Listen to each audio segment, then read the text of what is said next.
Hi, everyone, and thank you so much for joining us at the California Fire Science Seminar Series. I hope you can hear me okay.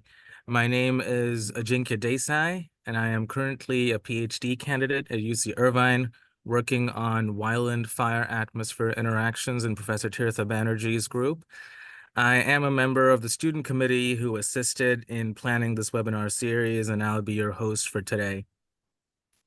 A few acknowledgements before we proceed. The California Fire Science Seminar Series is organized and supported by the Berkeley Fire Research Group, College of Engineering, University of California, Berkeley, the University of California, Merced, and the California Fire Science Consortium.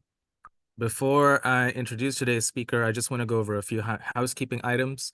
This webinar is being recorded and will be posted on the California Fire Science Consortium website and YouTube channel. All registered participants will be emailed a link to this recording once it's available. It's typically within a week.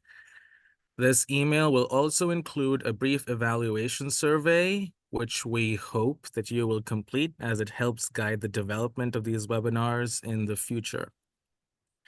To introduce our speaker for today, it's my pleasure to welcome Dr. Chiara Sagis here today, who is a staff scientist in the Reaction Dynamics Group at the Lawrence Livermore National Laboratory. With her PhD in industrial chemistry and chemical engineering, which she obtained from the Politecnico of Milan in 2015, Dr. Sagis is an expert in the field of modeling fuel combustion and emissions. Dr. Sagis's work has been featured in journals such as the Journal of Aerosol Science, Combustion and Flame, and Proceedings of the Combustion Institute, just to name a few. Today, she will delve into the intricacies of a physics-based modeling framework developed to describe biomass combustion and emissions in the context of wildland fire behavior predictions.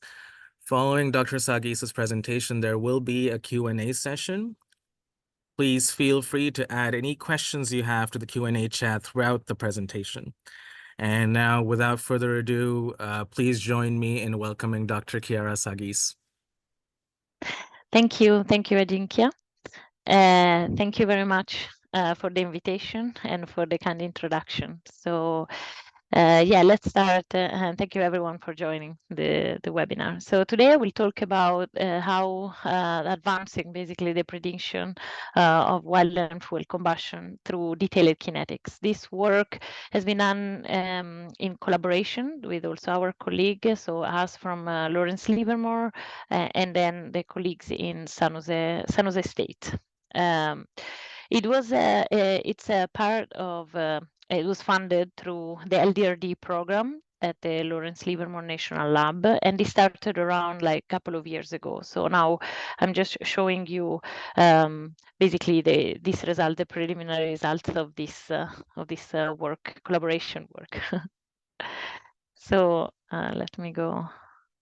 Okay, so a little bit of an outline of my talk. So I will start introducing the topic, and then I will delve into describing the numerical models, the two codes that basically we are using, and to establish this physical framework in order to study the biomass combustion. And then I will talk about the kinetic model, both the solid phase and the gas phase that we are trying to use to do this simulation.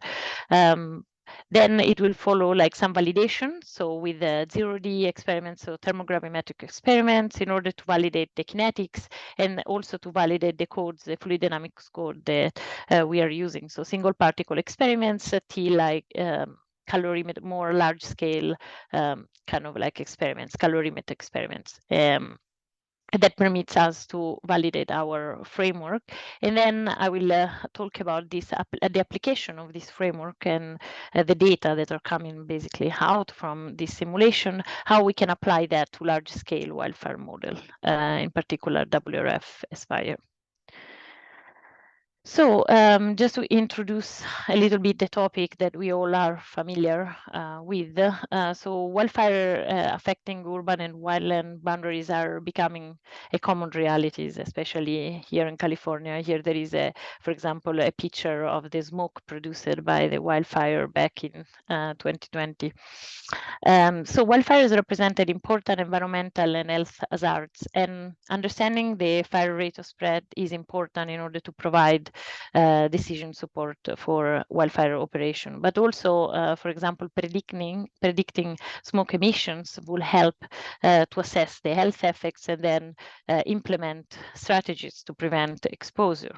So it's a very important topic, and predicting the fire behavior and its dynamic along with its emission, it's still an open challenge. It's a very complex phenomenon. In particular, there are large-scale wildfire models that, such as, for example, the coupled fire weather application WRF-SFIRE CHEM that I will talk later also more about. This large-scale wildfire model, they rely on fuel consumption rates and emission factors that are still poorly understood or only empirically quantified. So yeah, this is kind of like a challenge or something that with this framework that now I will introduce, the framework that we are trying to build, we are trying to basically fill the gaps and helps to have better understanding of these parameters that are basically inserted in this large scale wildfire models. Sorry. So basically, the fire spread that this wildland, in particular wildland interface, is a multi-scale problem. Here, I just I'll summarize some of the experiments that have been done from the millimeter scale. So, for example, 0D experiments in that are mainly thermogravimetric experiments. And you can see here, for example, a picture of the mass loss as function as temperature that are usually used simulated with 0D tools, and then they are used to validate detailed and semi-detailed kinetics. So, and also to validate like fundamental the gas phase kinetics, basically, to understand which are the emissions. Then we have 1D and 2D experiments as well, like a simulation. This is more kind of like a single particle combustion. And here, like, we can couple detailed and semi-detailed kinetic with transport phenomena. So it's like, we'll say, centimeter scale. So in this way, we can have a better understanding from the kinetic and detailed kinetic point of view. And then definitely we need to go to larger scale, because it's where the fire is happening at meter scale or kilometer scale. And in that case, so for example, we have 3D fire experiments and simulation. For example, and some experiments are cone calorimeter experiments and large scale fire tests. And they can be modeled with fluid dynamics CFD codes, but only the global kinetics at that point, coupled with like turbulent transport phenomena, can be used until we arrive to the full-scale fire simulation, right? When the wildfire phenomena is coupled with meteorological models, and those models are usually, as I mentioned before, they are correlation-based fire spread model, and this will help to represent the kilometer scale of this phenomena. So this is a bit of a range of what we are talking about. The flame spread in wildland fire is a repeated process.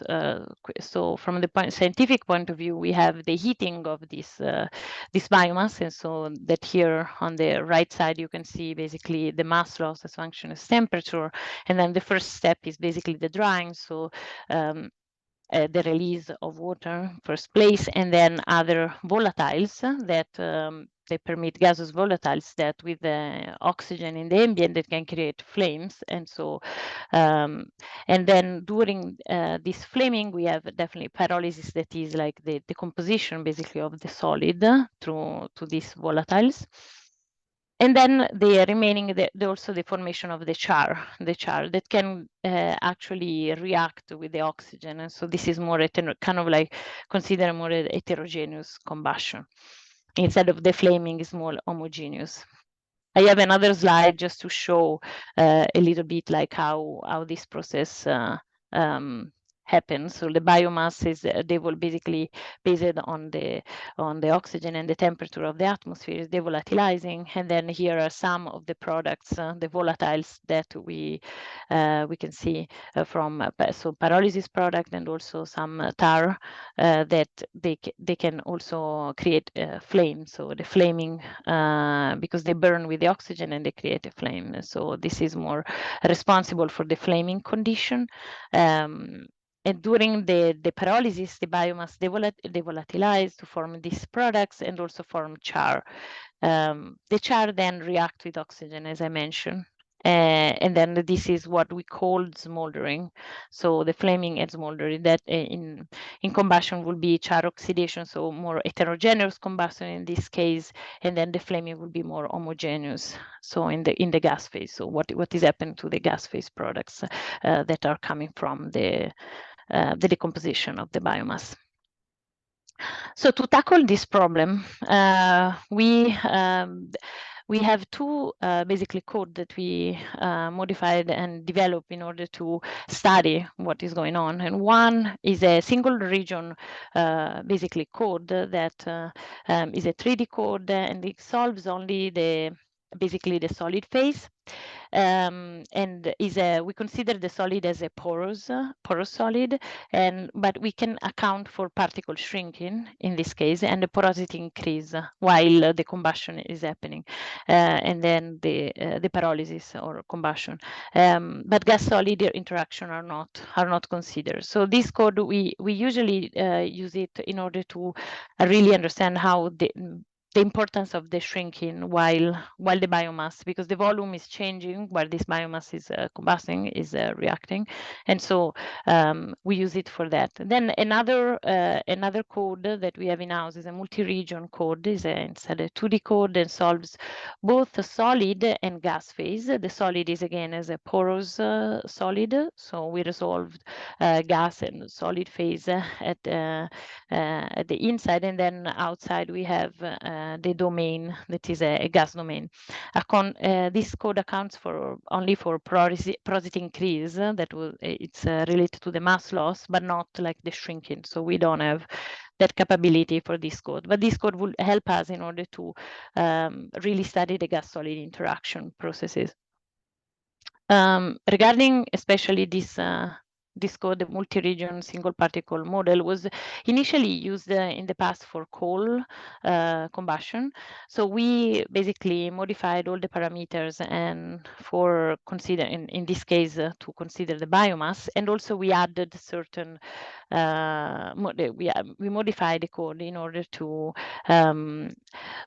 make it like to adapt it for a wildfire type of environment and situations.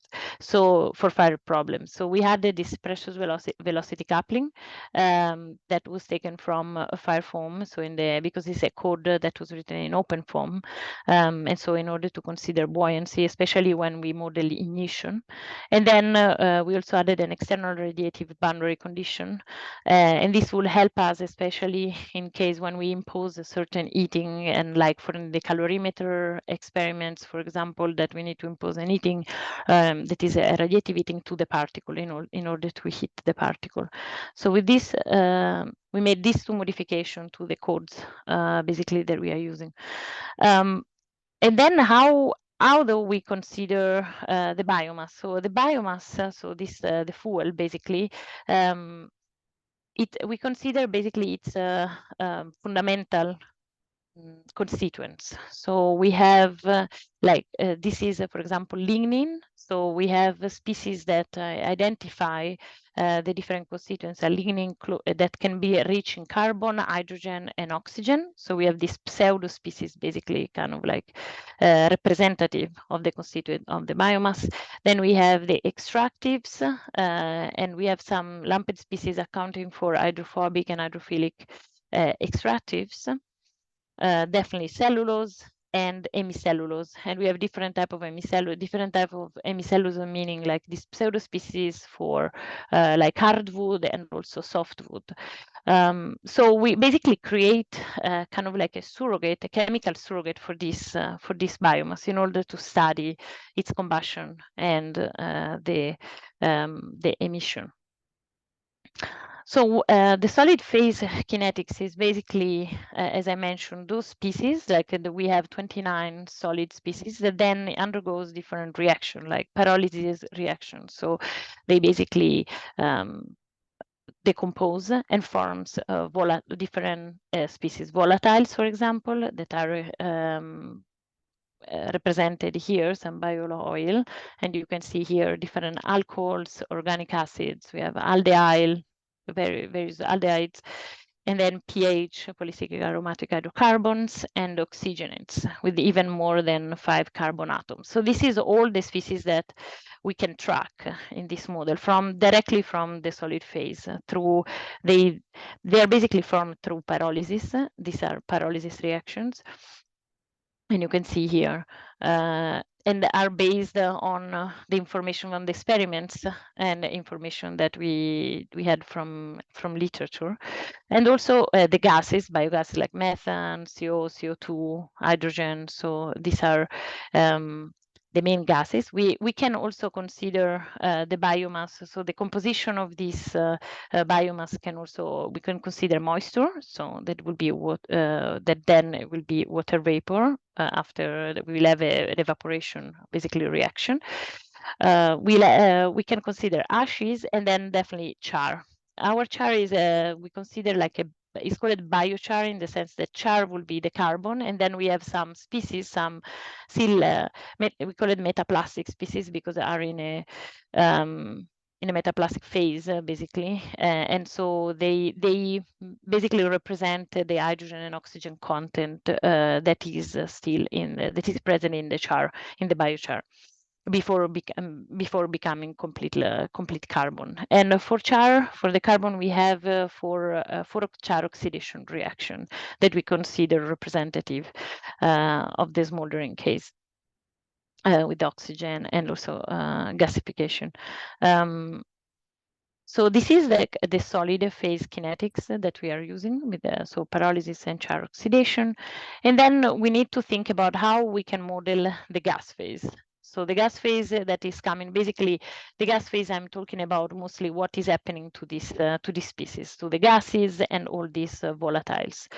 So to do that, we run certain single particle simulation of basically wood pyrolysis. So we have our particle here, and basically there is a purge inflow, and this is heated through radiation, so to a certain temperature, and this is in an inert environment. This is a 1 millimeter particle. And we basically use a different composition of wood, like poplar wood and Douglas fir, as well in dry and also with the moisture content.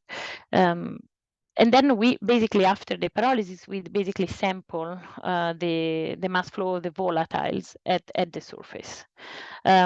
Here you can see a representative of what like the surface temperature of the particle and the core temperature of the particle. They reach basically 1000 Kelvin, and as well the mass loss of that the particle experience over time. So from that, basically, we sample the species that are the volatiles that are coming out, the major species that we see here. I just pointed out like 4, so they are basically C6, so volatile, the species with 6 carbon atoms and oxygenated, except CO, CO2, and this is for Douglas fir. We have also ethanol that is coming and seems to be over time producing. So identifying these species helps us in the reduction actually of the model. So we start from a full detailed model that is definitely easy to run for like 0D type of simulation, but when we go to already single particle simulation, we need a reduced version of this model. So this is why, especially if we consider the gas phase, and all the pathway involved, the pyrolysis and oxidation of all the volatiles, we need to make some reduction or some choices. And so in this case, we collaborated with the Politecnico of Milano, that has a software that permits to reduce this chemical kinetic mechanism, basically defining the major species that we are interested in and the condition that we are interested in. And then we reduced the model to basically having 74 species and around 1,000 reactions, so that we could use this model to actually run it, validate it with certain experiments, single particle experiments, and also to use it in our simulation, in our fluid dynamic simulation. So going towards, so this model is then coupled with the numerical code, and then we did some validation. These are the first thermogravimetric experiments. We validated this model. So this kinetics, this is a solid and gas kinetics. So this model in pyrolysis conditions, so in an inert environment, different, here you can see different heating rates, and here you have basically the mass loss, and here the derivative of the mass loss. So this will be, the first experiments in order to validate the kinetics that we put together, and here especially the combustion condition. Combustion condition will be in under with air, and then a heating rate of 10 degree per minute. And so here I show the results only for poplar wood, but the same model, just changing the composition of the main constituent of different woods, has been validated also for other type of wood, like WRF-SFIRE, oak, and other type of wood. So this is just an example of how we do with experiments. Experiments are the symbols, and lines are the simulations. So this will be the first, basically the first validation for the kinetics. And then increasing the scale, we use, so in this case, this is a single particle experiment. This was done in 2008 from Lu et al. So this is a good experiment also to test our model, our framework, and as well to validate the framework and also for the kinetics. So we are using the full kinetics. This particle is a bigger particle, so 9.5 kind of millimeter particle with a certain porosity. Here you have, there are all the conditions that we use for the particle, and then the composition, you can find it here, the dry composition, and then there were data with different moisture contents, because we wanted also to check the effect of the moisture content. Here it is the setup. So we have this particle, and in this case, the temperature of the top wall was around 1276 Kelvin. And so, and then the particle was invested by a flow, basically, of inert gas, nitrogen or air, at around 1050 Kelvin. So this is the condition of the experiments. And then comparing it with the experimental data, you can see here on the left side, this is the case with 6% of moisture content. The only thing that they measure is like the temperature in this case, and then mass, basically normalized mass. So here you have the temperature of the surface, that are the empty symbol as function as time, and then the temperature at the core of the particle. And with 40% of moisture content, you can see the shift, how much time it takes and how the model well predicts this shift in time, and because the lag in time for the particle to heat it up. And this is regarding, for example, as well, the normalized mass for the two cases. For 6 in this basically was a validation done to see the effect of moisture in inert condition. We also validated in flaming condition, because they, in the same paper, they also show some data in combustion condition. And so we basically in this case, we had the model and the kinetics to probe this, and so we use this model to validate and to validate this condition too in air. And so you can see here in the particle the temperature that the particle reach around 1250, and in the gas phase definitely is higher, is around 750. These are in the gas phase are different distance from the surface of the particle. And so here you can see the temperature, how it reach in flaming condition, and in case of flaming, you will have OH producing. So that was the first check for us to see that we were kind of like producing like ignition, and we had an ignition in the model. So and this is the comparison with the mass loss. In this case, it was mass loss of the particle in air for 40% of moisture content. After this, I mentioned before that we also have this a software, like a code that we use only to probe the solid, basically solid phase of the fuel. So in this case, this is instead a collaboration with Stanford University, with Professor Emmett at Stanford. And they basically have been studying for a couple of years now, like the shrinking of basically the particle. In this case, it is done during pyrolysis.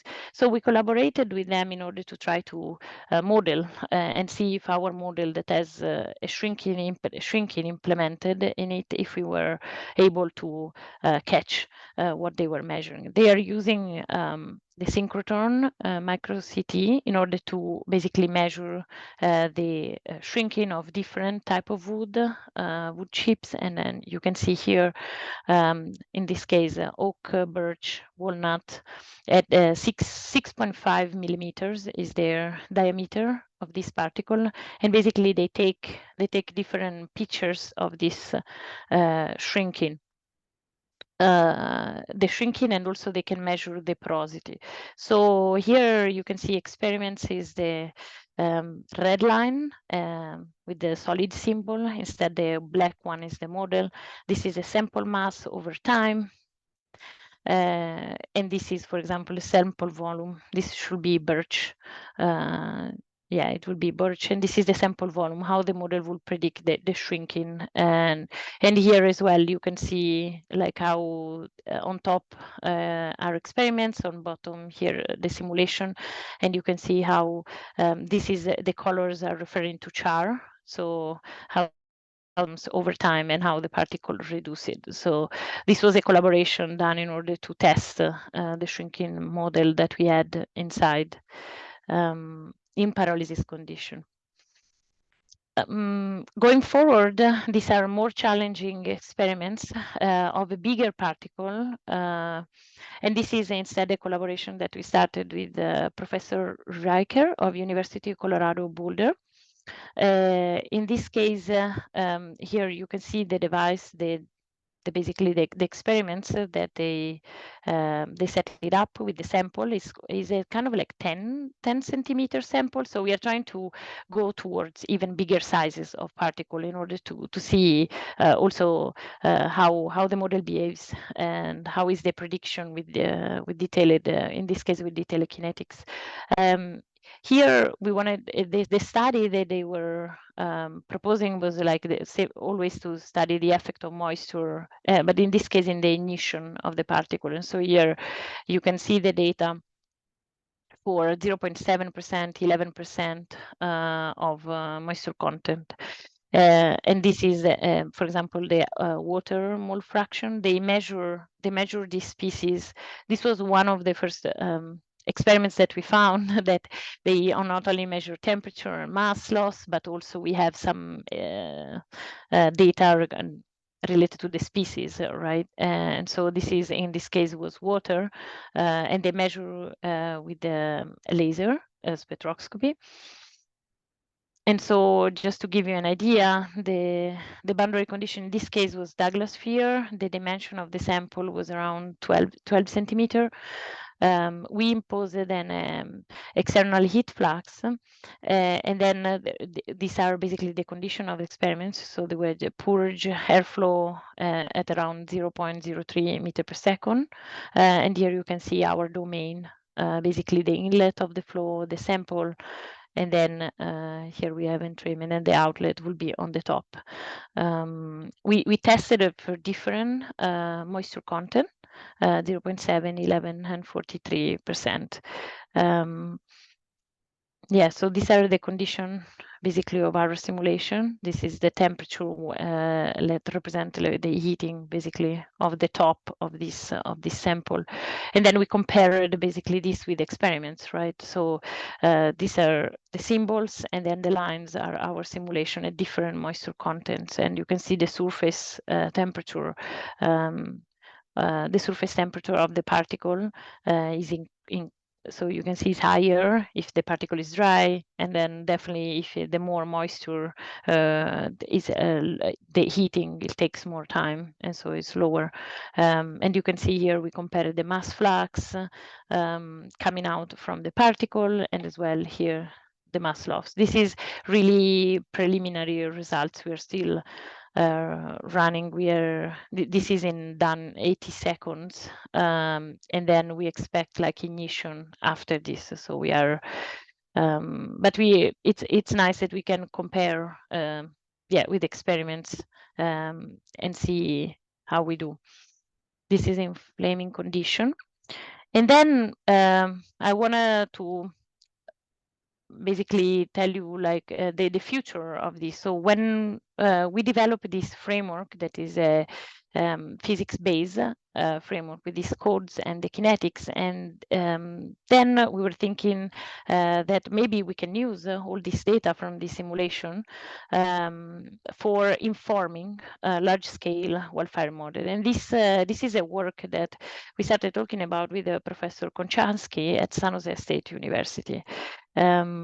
And so the idea for us was develop this framework. So we have the code, we have a detailed kinetics coupled with this numerical code, and then we are validating with the experiments that we found in literature, the most detailed and kind of like with the controlled experiments. And once we have this basically framework available, the idea is to use this framework in order to inform the bigger model. And here is WRF, so weather research and forecasting, that is a meteorological model. And then we have SFIRE. In particular, there are two modules in SFIRE that we basically we're trying to act on, and they are this is the fire spread model and the fire emission model.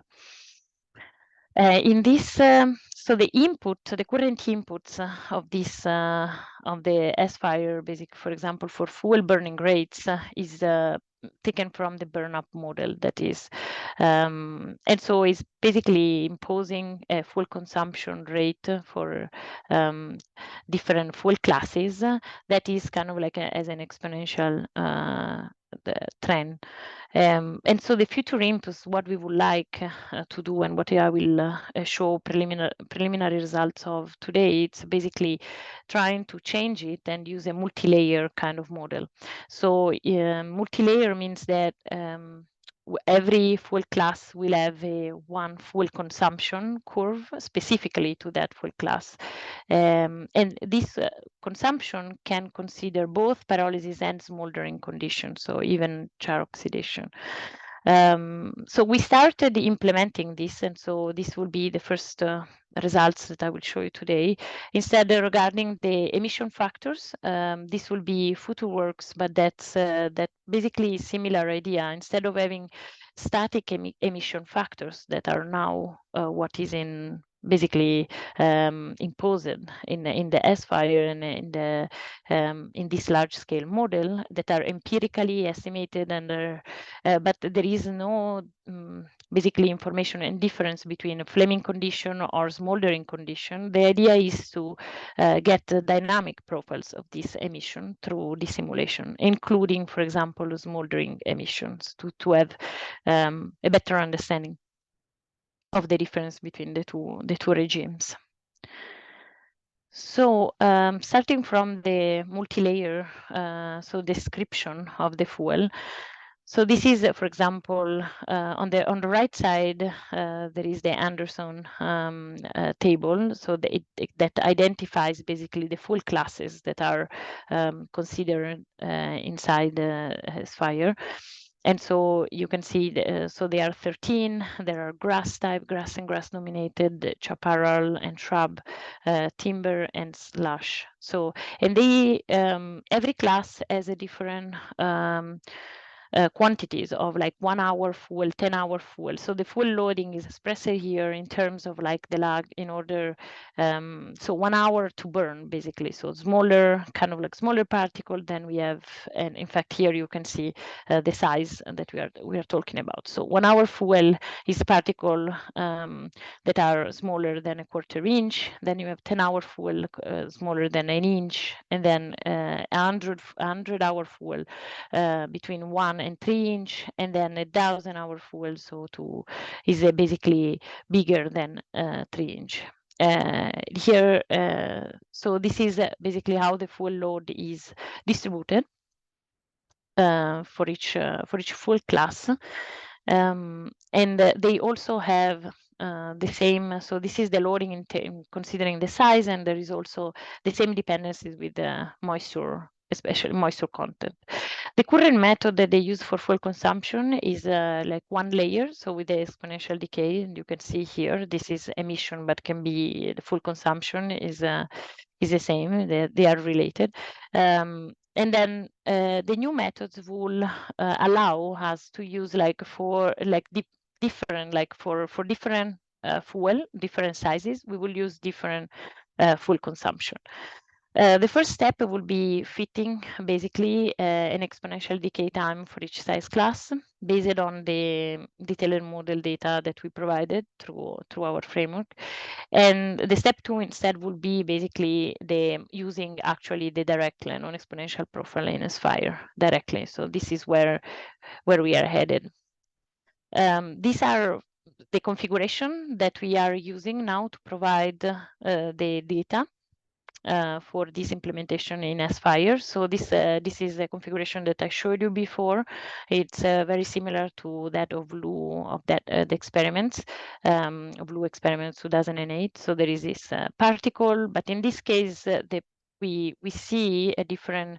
Basically, we probe the different decomposition of this particle as function as is the size. So from a 1/4 inch, 1 inch, 3 and 8 inch. So we wanted to see the difference. So what happens in terms of fuel consumption and definitely emission if we increase the size. So in this case, we start with dry poplar wood in an inert environment, and we heat by radiation. So we chose this value. These are all parameters that in the future the idea is to test different parameters. So increasing, for example, the heat flow and also the purge flow. Now we use this value, but the idea is also to, if we increase it, to see what it happens.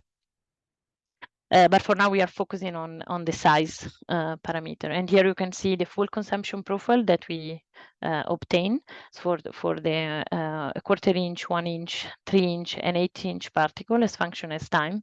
You can see. And this is, for example, an example of emission profile that we got, the CO2, for example, over time. That also can be used for the future to be implemented. So basically, here it's an example of where we are. So, and some comparison with what the original simplified burn-up algorithm. So on the right side, you can see the 4 plots for the different fuel categories that I mentioned. So here the grass-dominated ones, and then the shrub. The dashed line are from the simplified burn-up algorithm. Instead, the multi-layers with the exponential decay fitted on the detailed kinetics model data that we provided is the solid line. And you can see how, and this is a sensible heat flux as function as time. So this is the first first comparison to see like how different the heat flux already for the different categories with different sizes, how different they are. They're definitely, and then you can see, yeah, you can see here. So so right now we implemented the multi-layer and we fitted the exponential decay time. And in the next slide, I will show you an evaluation on an idealized case for one particular fuel class, and then we can. So this is preliminary result to see basically the impact of this new profile. So the new sensible flux, basically on different characteristic of the fire. The future will be definitely to test it in a real case scenario with the adding atmospheric dynamic as well. And we are working for that. So this is something that will come up. But for now, I will show you what we have. Okay, so this is the idealized study for fuel category 9. Here is the breakdown basically of the sizes of this fuel class and the burn up characteristic time, so how much time it takes to burn this class. So we added this new parameterization that now involves mostly the fuel consumption. And what we found with the new parameterization, here I can play the video. Or probably, yeah, you can see. So basically, the burn-up algorithm was the original algorithm that was used, and now with the multi-layer, the first thing that we are noticing is that we produce higher flux, higher vertical wind, and as well that means a higher plume top. Here in the center, you can see the difference in terms of sensible heat flux. This is a heat flux, sensible heat flux in coordinates meter. So in this space, and this is the sensible heat flux as function as time. To see the difference, the multi-layer is the red curve, so the new parameterization, how different it is from the original. And here as well, you can see how the plume with the vertical wind, yeah, how basically the plume is behaving, having this new algorithm. This is a simple idealized study, but show already significant differences, and we can expect the similar differences to have it on the large scale on a large scale analysis.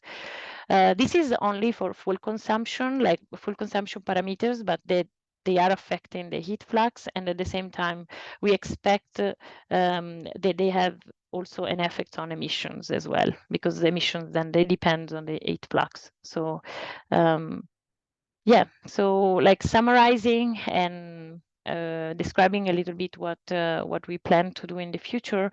Here we go. Like so, this new multi-region code basically was adapted to be used for biomass combustion problems and in conditions that are more similar to like wildfire type of condition. The code is coupled with detailed kinetics in order to predict the physical and chemical processes of the biomass, and we try to predict everything at the particle scale, such as like we would like to see the evolution of the particle structure and as well the interaction between the particle and the surrounding gas and the release of chemical species. First of all, we validated this framework with experimental data from literature, and we performed it at various scale, from thermogravimetric experiments to particle scale experiments of pyrolysis and combustion. And we wanted to see the moisture content effect, and that will be the second parameter for us also to have, for example, to see also for full consumption, that would be another parameter to test, and not only the size of the particle, but that will be definitely moisture content will be the next one. For now, we obtained full consumption profiles for different sizes of particle, and they have been included in SFIRE for different full categories, so that we enable basically the multi-layer approach in order to describe this full consumption and related emission. So I showed you the preliminary results on a simple idealized clays, and to show you some results of the multi-layer approach that enables basically the representation of the high intensity phase for a small period and a long lasting period with moderated heat fluxes. So basically this approach, how it affects heat fluxes and also the burning of the fuel itself and the fire spread. So future work will involve using this multi-layer approach as well for emissions, and then in order to evaluate the impact of the dynamic emission factors that are coming basically from our CFD simulation. So thank you very much for your attention, and I'm open to questions.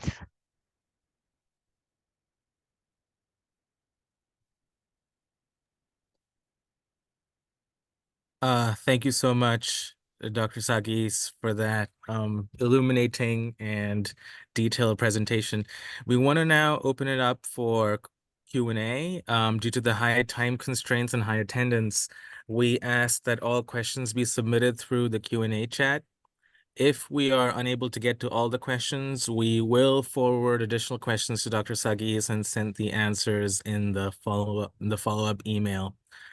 To start us off, we have a question by William Abrams. There's a couple of sub-questions in there, so I'll just connect them for better flow, I guess.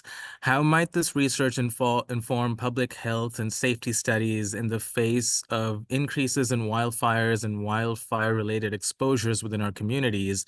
And I'd like to connect that to how does this work inform our understanding of the long-term safety and health effects of living in areas that experience increasingly frequent wildfires? Might we be able to refine air quality alerts and alike to include more specific information for at-risk populations? So thank you for the question, and it's very important. So what we would like in the future is definitely as soon as we can have more information on emissions. So that will be definitely a target for having more informed decision for like health effects, right? So the idea, like using detailed kinetics, it gives you a more predictive way of understanding like which are the pollutants that are emitted in different conditions of the fire, right? So if we can inform then the large scale fire model that is actually used to help then for decision making, that will be where we are going. So with this information, with the model, for example, the kinetics that we have implemented, we can even arrive to tell like which type of volatiles, or even like the soot in terms of particulate matter, that is also the main concern as well for the smoke, for fire. And so, yes, the idea is that to try to inform, to have this detailed information applied to the big, large-scale fire model, so that can be used to make various decisions and to help mitigating basically the smoke exposure. So that will be the end goal, but we just started. Perfect. Another question here is by Benay Dara Abrams. In an extension of these fuel and combustion models to the WE situation, what types or classes of structural fuel could be modeled, and how could the propensity for ember cast generation be accounted for in your model?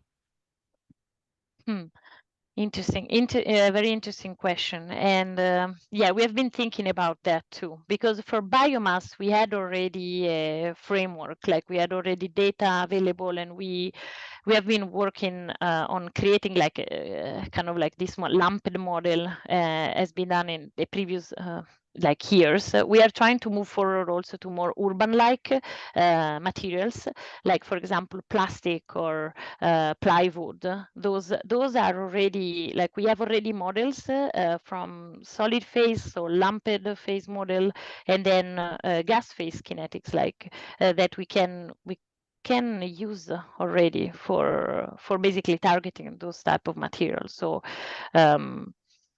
so that will be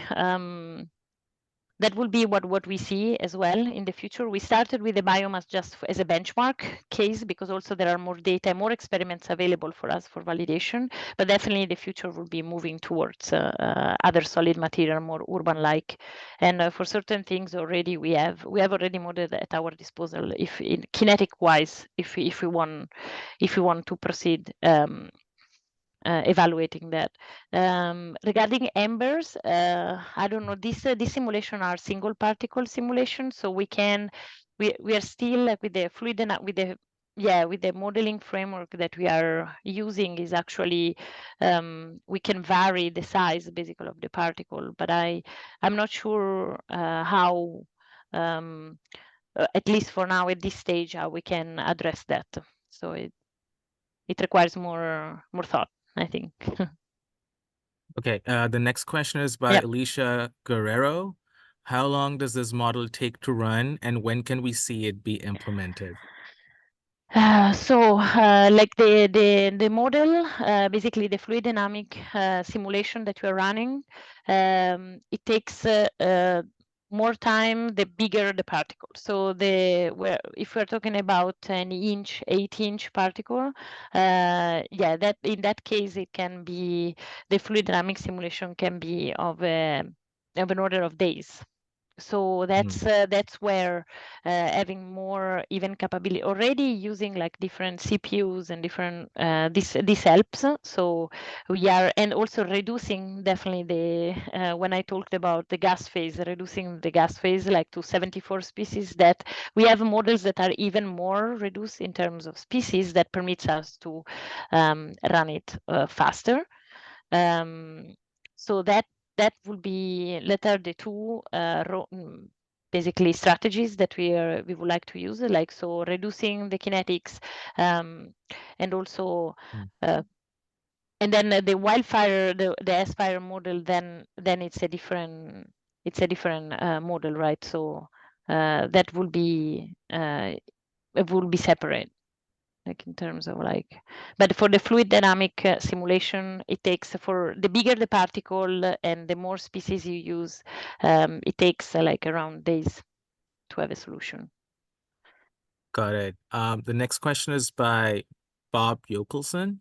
Mm-hmm. Can the model include heat from char oxidation causing pyrolysis? Can convective heat transfer from, for example, flaming surface fuel cause pyrolysis in the canopy? How is a Okay. fraction, Yeah. sorry, how is the fraction of pyrolysis products that experiences ignition estimated? Ignition, yeah. So we are studying this effect as well. So the pyrolysis effect in comparison to just char oxidation, or how the two, and having a model that have all the reaction included, we can actually see different trends. So we are testing this now, basically. So to see the different emissions, because even from the emission standpoint, like is different if we consider pyrolysis or smoldering or char oxidation or flaming or a flame. So I can say that we definitely have different emissions, or like in CO, for example, talking about CO and CO2, that are the two main emissions that we are looking at, and even comparing to the emission factors, we definitely have a different emission factors if we consider only smoldering, so only like char, oxidation, or flaming condition, or in a flame, or if there is a flame. If I answer the question. Okay, and the next question is by Fabian Brandstrom.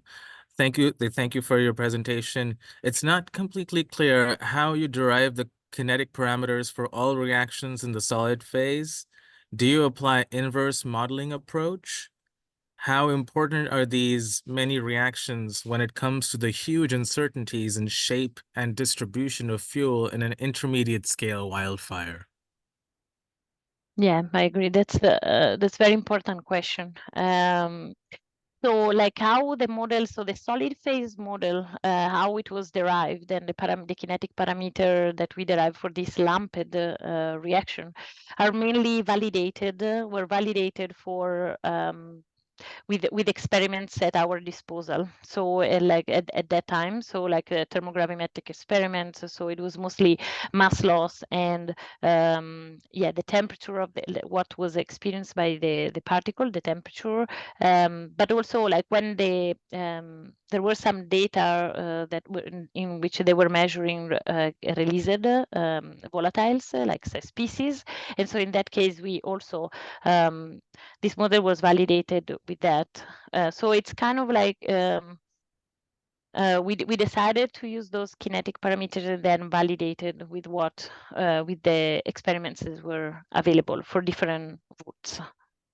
So this is, and how this impacts at a bigger scale, this is what we are trying to figure out now. So this is why like validated was created and validated in those scale experiments, those millimeter scale experiments, and now we are trying to apply to centimeter scale or even bigger inch scale, bigger particles, and